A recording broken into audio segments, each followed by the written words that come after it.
Alright, so this week for another segment of Tip Time, we're going to cover a question that's been asked a couple of times by both Trombone Al and Nose Rides and Nosedives, and it's around the kickoff for a longboard. So how do we exit properly and effectively and safely? And I suppose how do we make sure that we're nice and smooth doing this, because it can get a bit clunky. So what we'll work on today is we'll go through the different types of kickoffs that I like to use, when to use each one, and then also the main problems that I see for people and maybe how we might go about fixing that for you. So stick along throughout it, and we'll cover each of those. So there's three types of kickouts that I like to focus on, and they vary depending on, I suppose, the kind of wave or the part of the wave that you're doing it, and then also your experience level. The first one is the one that I teach people in the beginning, and it's actually where you just keep riding through the whitewater and then you're slowly easing weight onto the tail to exit the wave. So it's a little bit easier to manage. The second one and the third one are both involved kicking off the back of the wave. And this will require turning off the face of the wave. And we can do that either by grabbing on to exit with the hands on the rails, which is what I like to do the most, I suppose, because it feels the smoothest and I have a lot of control when I use my hands, and it just kind of brings in two steps into one. And the other one is where you just kick off and you're still on your feet as you ride off the wave, and you don't get down on your board until later. So let's roll through those now. So the first one is going to be where we obviously are in the whitewater and then we apply weight to the tail. The thing that I like to make sure we're focusing on in the whitewater, and especially as we're learning this, is that you don't need to apply a turn off the wave for this one. All you do is make sure that you're far enough back onto the tail, and then you're slowly going to ease weight onto the tail. If we're in the middle of the board, this obviously won't work properly because we'll have too much weight near the center of the board, and that tail, which is going to be that point where we create a lot of drag, which will slow us down, is going to be what we need to step onto, and we can't do that if we're in the middle of the board. So all we're going to do is make sure we're either cross-stepping back or shuffling back to the edge of or to the very tail of the board, and then slowly applying weight to the tail. What happens here is that the board's nose will lift, will create more drag, and you'll slowly slow down on the wave until the wave is just passing underneath you. Now, obviously, if you're in a really, really powerful whitewater section, this probably won't work as well because there'll be just too much momentum going forwards with the wave and the whitewater. You might need to wait for the wave to die down a fair bit before you can actually do this. So when the whitewater's a little bit slower, as you feel like you're losing the wave or the wave's rushing underneath you, so you're really slowing down quite a lot, you can use your hands to grab the rails as well, sit on your board, turn it around, and we can head back out the back. We jump through the second one. This is where we're going to be using the hands as we exit the wave on the face. So essentially, the big thing that we need to do here is we need to give ourselves enough time. In order to turn off the back of the wave, you'll see we need to draw out a bottom turn and change the direction of the board from facing downwards, so towards the bottom of the wave, to all the way up.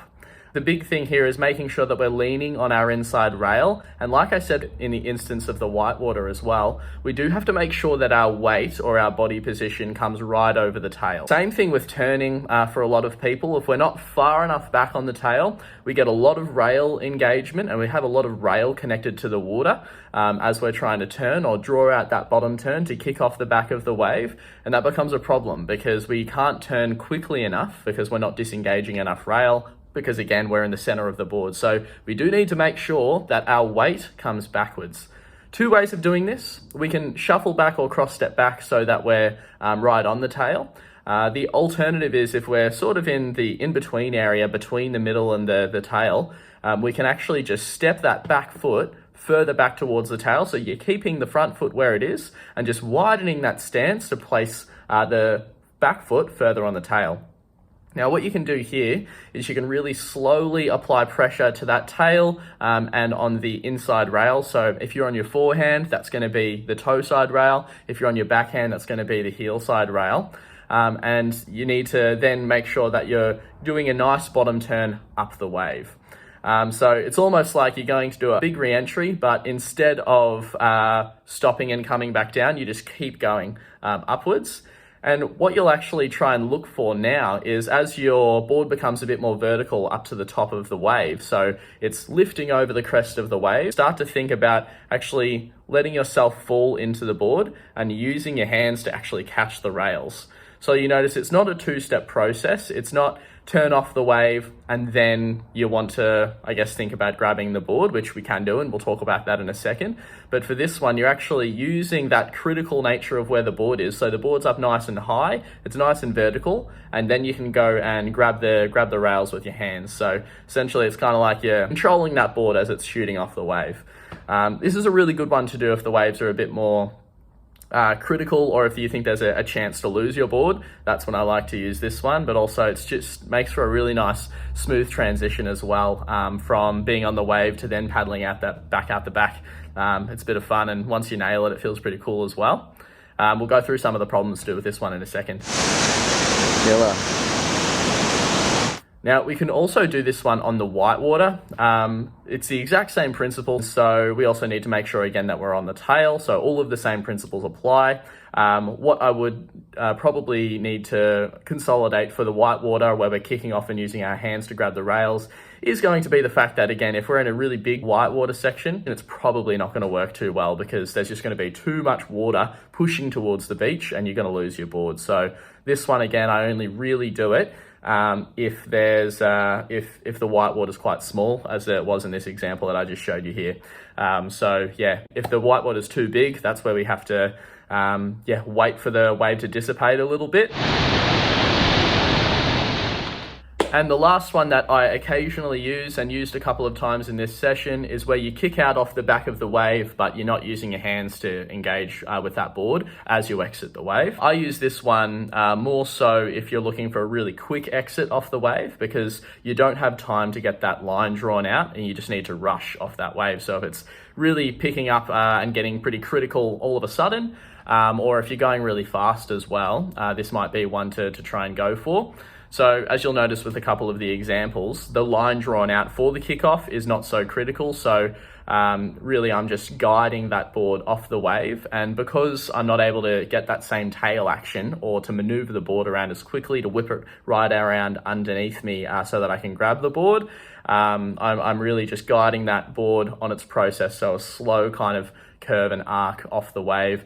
And I'm just trying to keep all my weight forwards over that front foot as well. Again, to make this turn happen, we do need to make sure that that back foot is at the tail. So for all of these kickouts, and I think that's almost the number one tip for today, we need that back foot to be at the tail. Otherwise, the turn's just not going to happen. And then once we're off the wave, that's when we can stabilize, just squat down, grab the rails, and sit down on the board, turn it around if you need to, and head back out. But that's the way I like to think about that one too.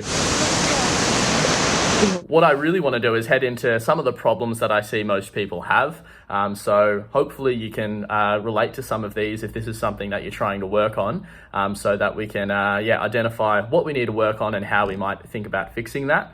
So the first problem, as we spoke about before, going to be positioning yourself in the middle of the board instead of the tail, which is when we're not going to be able to get that momentum or the arc of the turn to come around quickly enough to allow that exit. And so your number one step there is to get really, really confident cross-stepping backwards to the tail and having great familiarity with where you are with respect to your position on the board. It's easy to, not really have a good sense of where we are positioned on that board. And then we can make sure that your foot's on the tail, and so then you're going to get it a quick enough turn off that wave as well. Second problem I see some of the time as well is similar to the mistake that we can make if we're not far enough back on the board. But this time it's just the fact that we're just leaning onto our toes and we're not using that back foot on the tail to really lift that board out of the water and make that nice pivot happen. You can see with a lot of these examples that I've shown you today, it is a lot of my board does disengage from the water. So instead of it just sort of only slightly coming out where we've got more rail engaged and that arc or that turn will have to be much longer, I whip the board up pretty quickly, placing a fair bit of weight onto that tail. And what I can then do when the board is nice and vertical, I can just lean myself forwards and grab the board, which is super, super good. So make sure that we have more weight on the tail than you usually would, say, for a typical turn that you might go for, where it's much easier and safer to be conservative with how much weight we're placing on the tail, because otherwise we're stalling and we fall off the wave. But in this instance, that's pretty much what we're trying to do.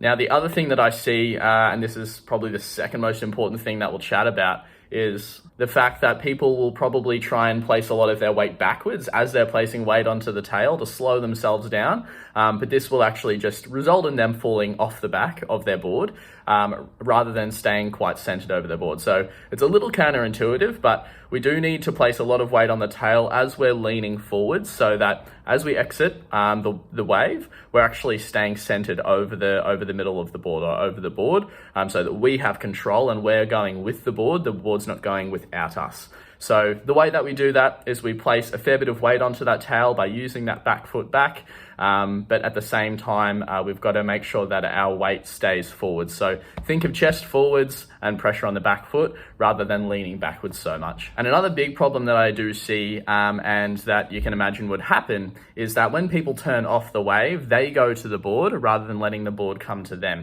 What we actually want to do instead is, as we're flicking off the back of the wave, let the board come to you. You're going to lean forward slightly, but what's more so happening, and what I want you to think about more, is letting that board kick up from having pressed down on the tail. It all happens in one smooth swoop. All right, so I think that just about does it for this week's segment of Tip Time. Hope you got a little bit out of it and found it useful. I think, if you're able to try and implement those aspects that apply to your level and where you're at with the kick out, hopefully it'll have really good results.